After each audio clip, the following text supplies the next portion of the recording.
Vă salut, prieteni! Astăzi împreună cu Alex m-a convins să mergem să facem o ședință foto, o filmare la Sinaia. Astăzi să vă prezentăm C-Class-ul cu absolut tot performanță, sunet. Stați alături de noi și o să rămâneți și voi destul de impresionați cum am rămas și noi de această mașină. Prieteni, cu ocazia asta o să luăm și noi niște întrebări de la voi. Sunt foarte multe, o să căutăm, selectăm și noi cele mai bune.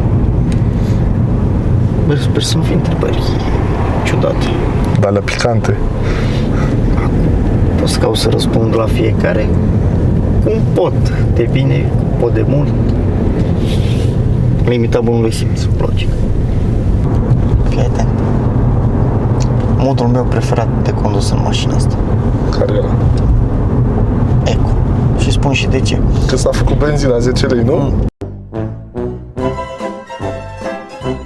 Bă, era un factor bun, adică era bun ceva de scos acum pe tema asta, dar nu.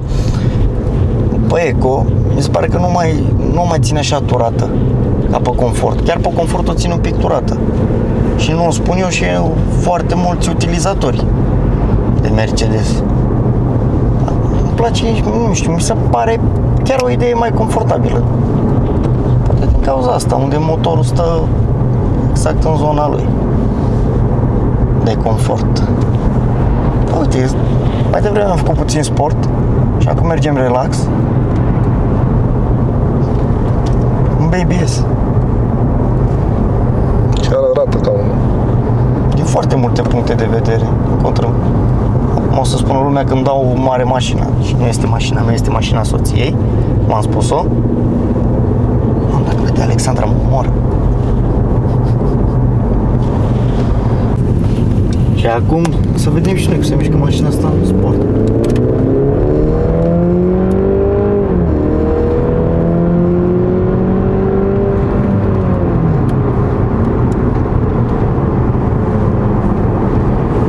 Asta e sport. Sport Plus.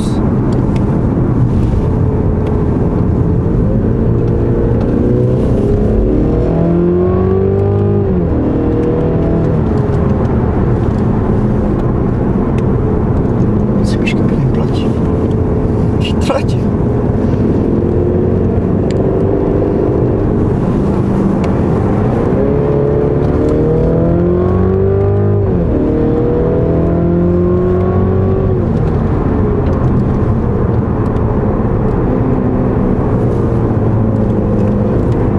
Îți place? Da, da. Pe bune? Am impresia să se și aude.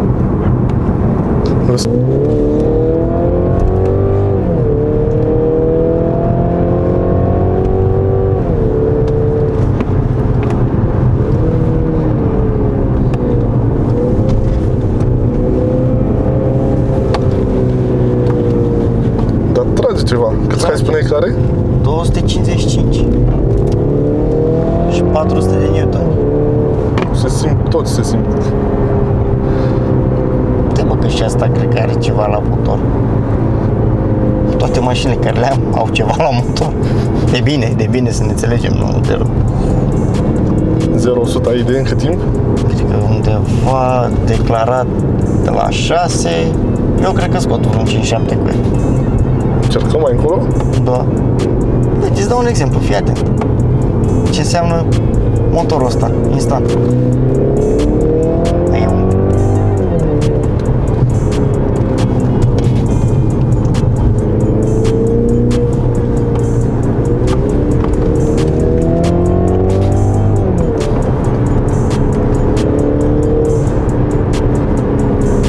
Ce cum se pare? Foarte agil, așa. Firează cumva spatele. Da. Da? Da. Chiar e un mic BBS.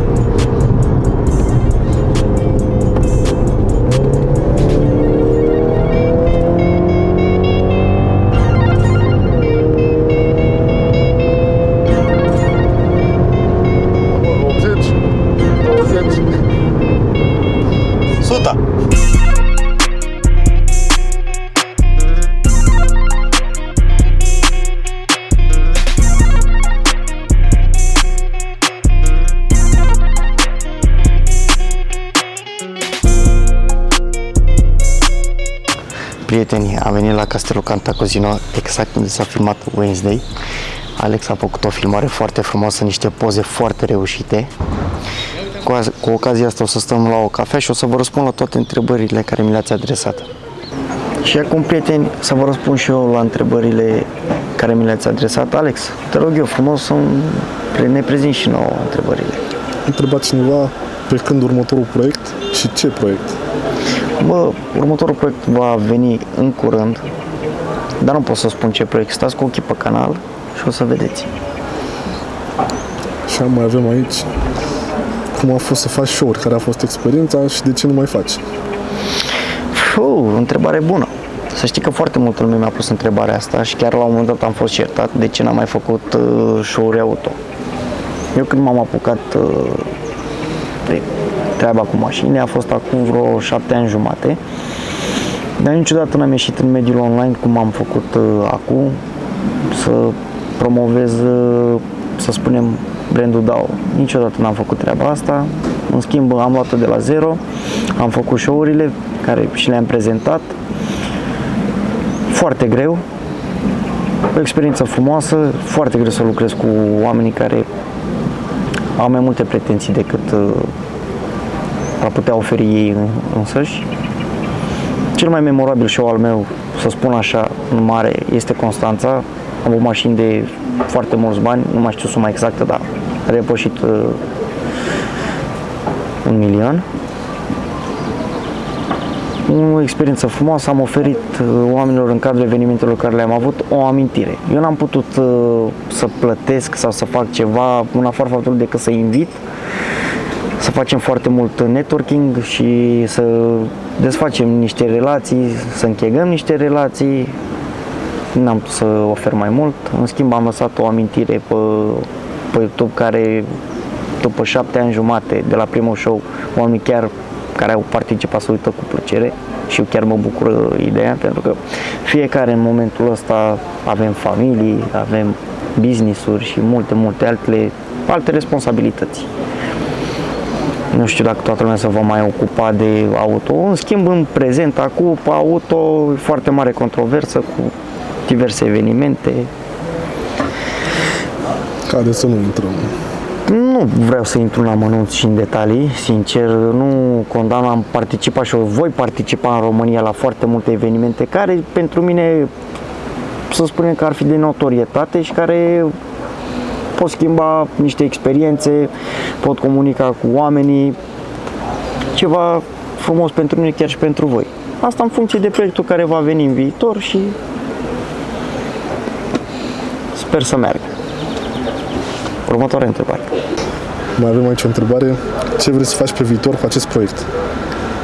Sincer, s-ar putea, dacă va merge toată treaba cu YouTube-ul și o să avansăm frumos, nu o să fie ultimul meu proiect, o să mai vină în decursul timpului al proiect, dar mi-aș dori ca proiectul care îl voi face să fie un one-of-one, să nu mai existe altă mașină ca a mea, poate decât marca în sine, dar ceea ce voi aduce eu pe mașina aceea să nu mai existe.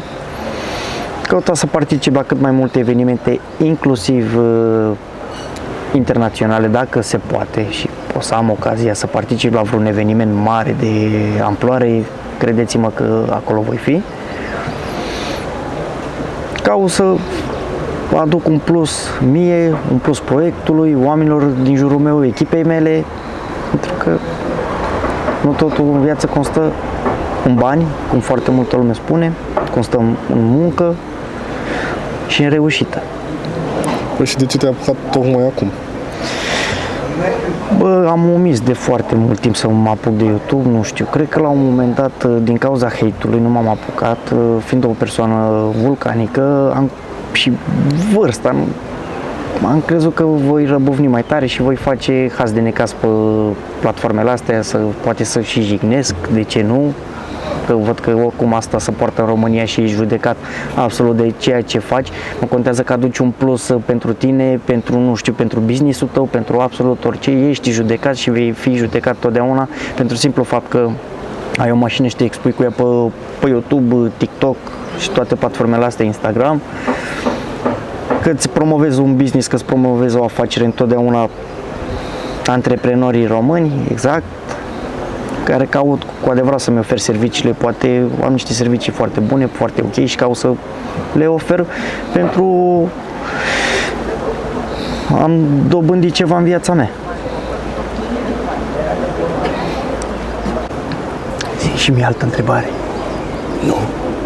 Nu știi? Las-o așa.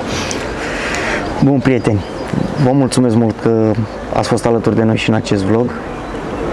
Nu uitați, fiți cu ochii pe canal, o să rămâneți impresionați în continuare de ceea ce va urma, să urmeze niște vloguri bombă. Până una alta, nu uitați să-mi dați și mie un like, un subscribe, un follow. Vă pup!